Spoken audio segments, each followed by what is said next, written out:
All right, welcome everyone to the deep dive. We are diving deep today into living healthy and, hopefully staying disease-free, right? I mean, that's why we're all here. We want to understand the stuff that really makes a difference and get to it fast. Yeah, exactly. No one wants to wade through like tons of research and opinions, right? Uh-huh.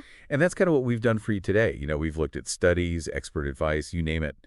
And our goal is to give you the bottom line on how you can change your lifestyle to prevent those chronic diseases, the ones that seem to, affect so many people these days. Yeah, like heart disease, diabetes, even some cancers, right? hmm Those are the big ones, and they are so connected to how we live. That's what we're really focusing on today, these non-communicable diseases, NCDs as they call them, and how to really shift the odds in your favor. Okay, so mission is clear. What are the biggest lifestyle changes that can actually help us prevent these chronic conditions? What can we actually do differently starting, even today? Love it. Let's get practical. Yeah. So looking at all the information we've gathered, there are 7 key areas that really stand out as fundamental. 7. Okay, I'm ready. You ready? Yep. All right. First up, the one we all hear about all the time, eating healthy. Okay, eating healthy, but what does that actually mean according to the research? Like, what are the most important things we should be focusing on when it comes to our diet and preventing, these chronic diseases? The research really emphasizes whole foods and a plant-based diet. That seems to be a consistent message across the board. Lots of fruits and vegetables, whole grains, healthy fats.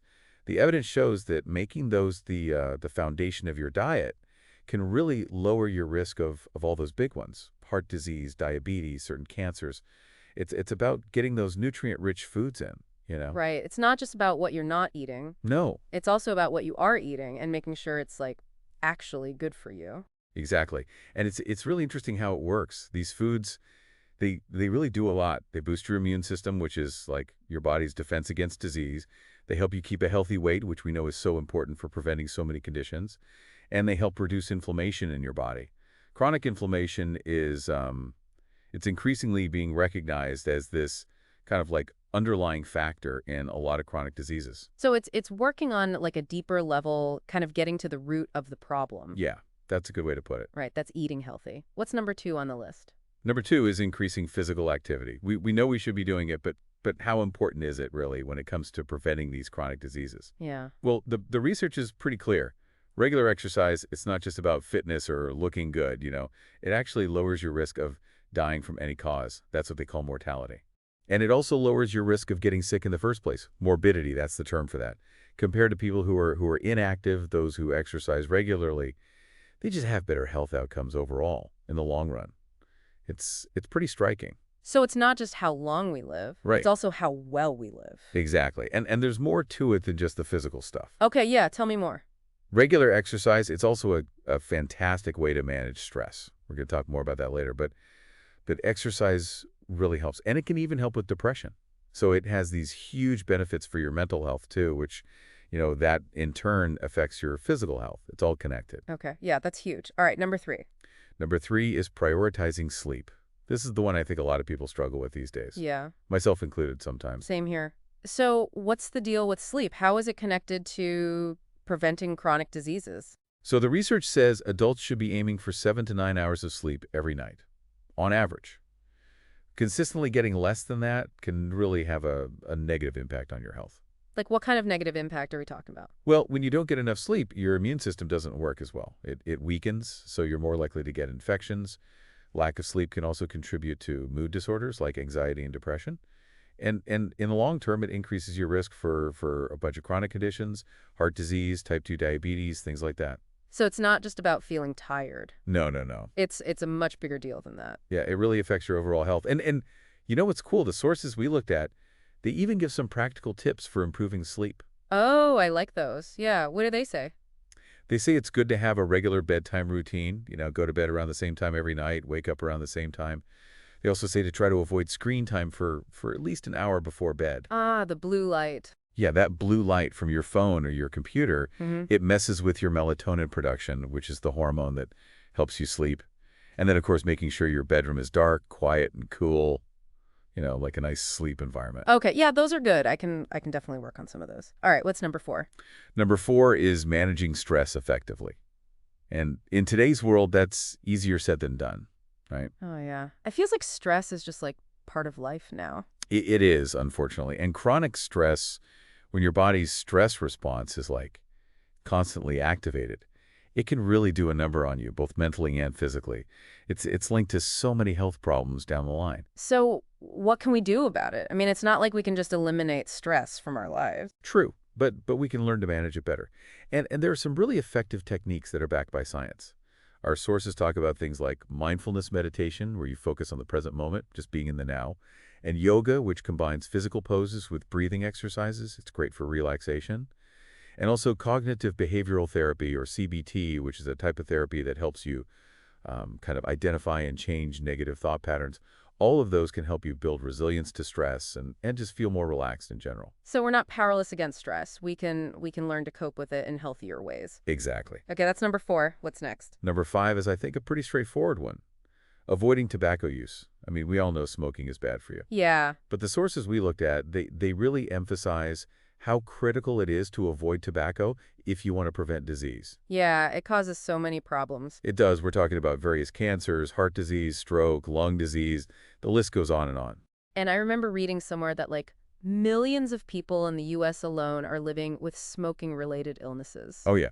One of the sources mentioned that it's over 16 million. Wow. But the good news is that quitting smoking at any age can dramatically lower your risk for all of those things. And the benefits can start pretty quickly after you quit. Okay, so that's definitely one where the evidence is crystal clear. Avoid tobacco. Absolutely. All right, number 6. What do we got? Number 6 is limiting alcohol consumption. Now, this one, it can be a little more nuanced. Yeah, because some people can drink moderately without any problems, but for others, it can become an issue. Right. And what the research shows is that excessive drinking is linked to a whole bunch of health problems. Liver disease, heart problems, certain cancers. It can even affect your mental health. So what's the key takeaway here? Well, the key is moderation. Being aware of how much you're drinking and making conscious choices. Reducing your alcohol intake, even a little, can really lower your risk for chronic diseases and just improve your overall health. So it's not necessarily about cutting it out completely for everyone. Right. It's about finding a healthy balance. Exactly. Okay, and finally, number 7. This one I found really interesting. Oh, yeah? Which one is that? Fostering social connections. Ah, yes. It's not something you'd immediately think of when you're talking about physical health, but it turns out it's super important. It really is. Humans are social creatures, and we need connection. And the research shows that having strong social connections, supportive relationships, it's actually linked to better health outcomes overall. So how does that work? Like, how does having friends or being part of a community actually protect us from disease? Well, for one thing, it's good for your mental and emotional health. When you feel connected and supported, you're better able to cope with stress, which we know is a huge factor in chronic disease. And just having that social support, it can make you more resilient overall, which helps you stay healthy in the long run. Okay, so we've covered the 7 key lifestyle changes: eating healthy, physical activity, prioritizing sleep, managing stress, avoiding tobacco, limiting alcohol, and fostering social connections. That's a lot to take in. It is. But now I want to go deeper. I want to understand the why. Like, what's the actual evidence behind all of this? How do we know these things really make a difference? That's a great question. And, the sources we looked at, they don't just make claims, they back them up with solid research. When it comes to nutrition, for example, they rely on evidence-based approaches, which means looking at high-quality studies. So things like systematic reviews, which are these comprehensive overviews of multiple studies and randomized controlled trials. Those are considered like the gold standard for research. They also look at long-term cohort studies, where they follow large groups of people over many years to see how their diet affects their health. Okay, so this isn't just like anecdotal evidence. No, no. It's real science. It's based on rigorous research. And you might be wondering, how do they even go about analyzing all of that research? Like, how do they put it all together and make sense of it? Yeah, I am. Tell me more. Well, they have these established methods. Like for systematic reviews, they often use something called PRISMA guidelines, which helps them make sure they're identifying and selecting the right studies and evaluating them properly, reducing bias. And usually more than one researcher will do this independently to make sure it's accurate. And the thing is, with nutrition research especially, different studies can be done in different ways. They might look at different foods, different time periods, different groups of people. So it's not always possible to combine all the results statistically, which is what they call a meta-analysis. So in those cases, they have to really carefully interpret the findings of each study to come up with conclusions. Sounds pretty complex. It is, yeah. It's like putting together a giant puzzle. And out of all that research, all those studies, are there specific things that stand out as being particularly beneficial, like, certain nutrients or compounds in food? Yeah, there are. For example, there's a lot of focus on antioxidants, which are found in things like berries and dark chocolate. Antioxidants help protect your cells from damage. And then there's fiber, which is so important for gut health and blood sugar regulation. You get fiber from whole grains, legumes, things like that. And then, of course, healthy fats, like the kind you find in avocados, nuts, olive oil. Those are good for your heart, and they can help reduce inflammation. Okay, so it's not just about eating like healthy in general. No. There are specific things within those foods that are doing like specific good things for our bodies. Right, right. But I also remember reading that there are some limitations to the research in this area. Like nutrition science is always evolving, right? It is, it is. And, it's always important to be aware of the limitations. So, yeah, some studies might have, smaller sample sizes, or maybe the methodology isn't perfect. And nutrition science it's very complex. There's a lot of variability.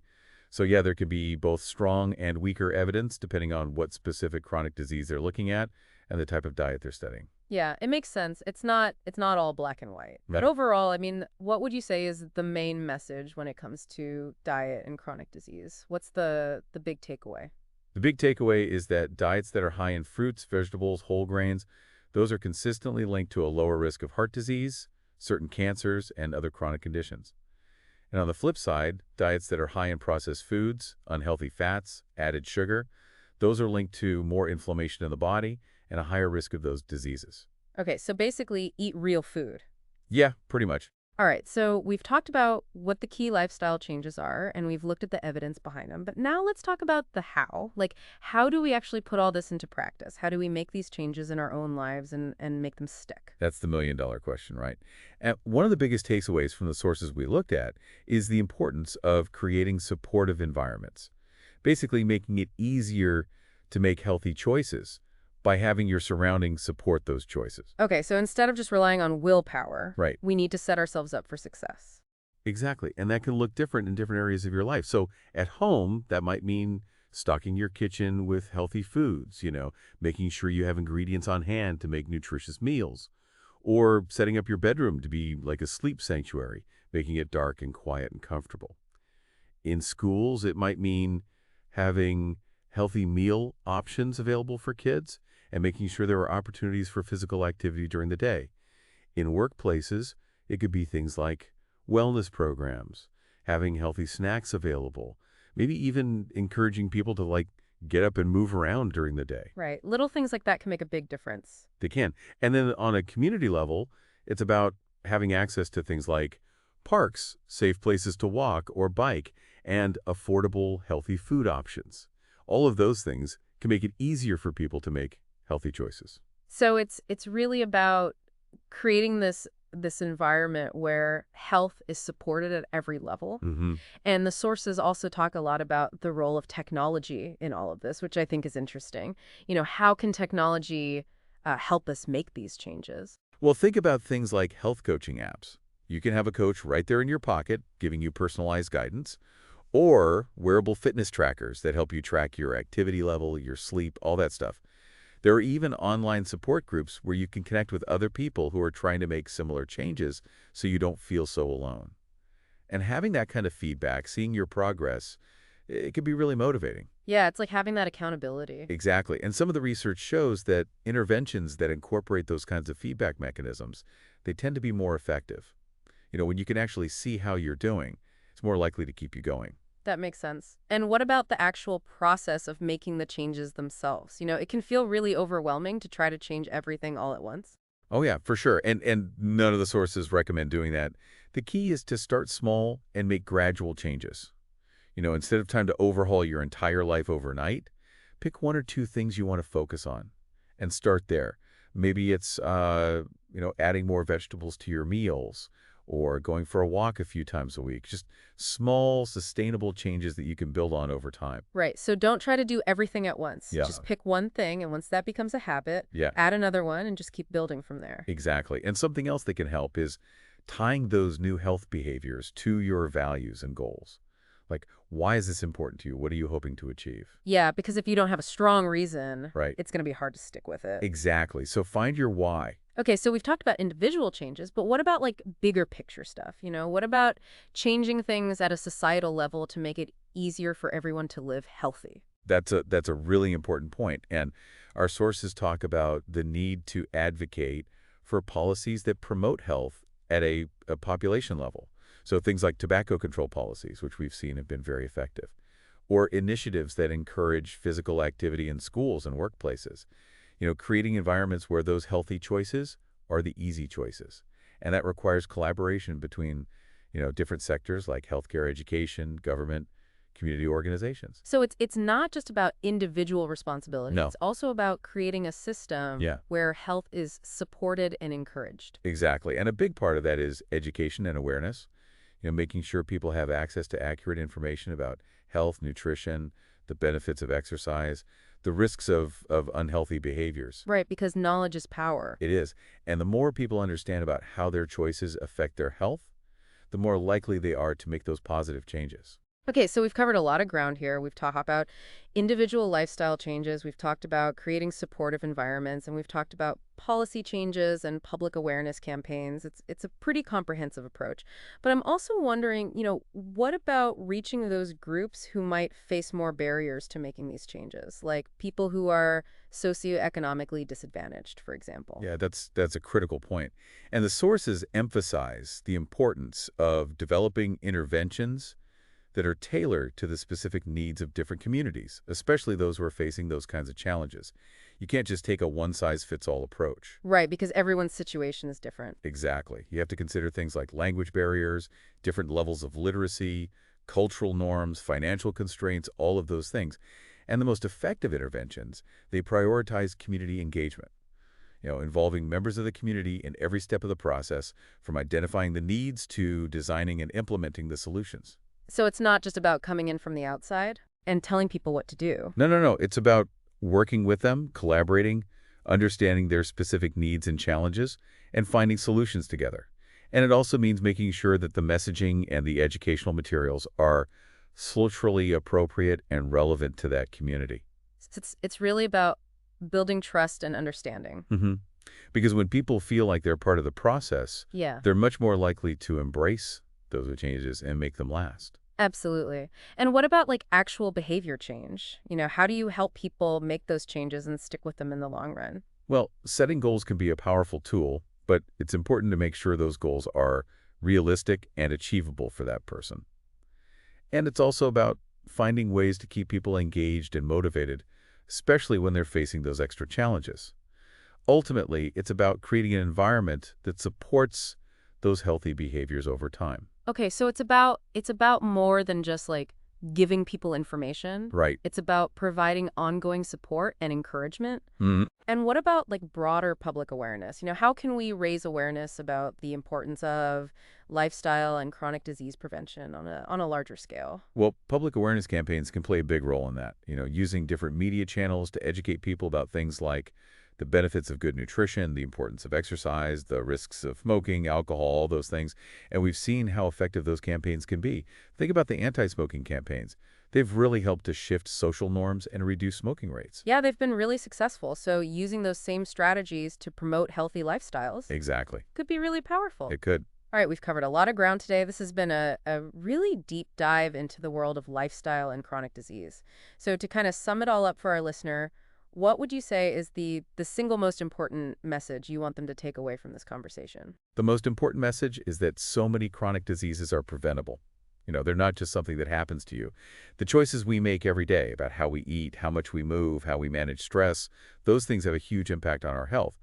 And by making those positive changes, you can dramatically reduce your risk of developing these conditions and live a longer, healthier life. And I think it's important to remember that while all of this is based on science and research, Yeah, actually putting it into practice, it's a personal journey. it is. What works for one person might not work for another, and there are so many individual factors that come into play. Right. And that's okay. It's about finding what works for you, finding those changes you can sustain over time.